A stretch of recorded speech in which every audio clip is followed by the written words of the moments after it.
La ville ukrainienne d'Avdiivka, désormais sous contrôle russe total.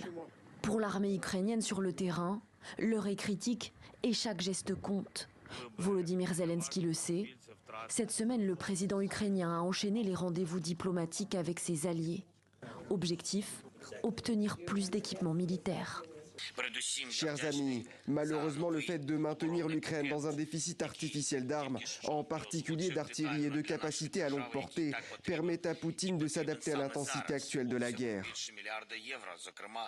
Un appel pressant porté samedi lors de la conférence de Munich, adressé notamment aux États-Unis, l'un des principaux pays pourvoyeurs d'aide à l'Ukraine.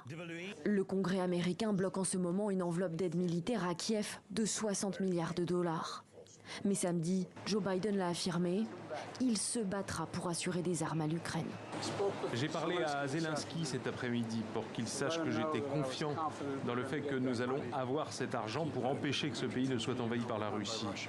Les enjeux sont considérables. États-Unis, mais aussi Allemagne et France. Les deux pays ont signé cette semaine des accords bilatéraux de sécurité avec Kiev. Berlin a assuré une aide militaire immédiate d'1 milliard de dollars. De son côté, Paris promet à l'Ukraine jusqu'à 3 milliards d'aides militaires supplémentaires en 2024. Devant toi, cher Volodymyr, je veux ici redire que la France continuera de soutenir l'Ukraine dans la durée. C'est le sens, je le disais dès le début de mon propos, de l'accord que nous avons conclu pour une durée de 10 ans et qui restera valide tant que l'Ukraine n'aura pas rejoint l'OTAN. Emmanuel Macron a promis sa venue d'ici mi-mars en Ukraine. Un soutien encouragé par les Français. 41% d'entre eux ont estimé que la livraison d'armes à l'Ukraine devait se poursuivre, selon un sondage.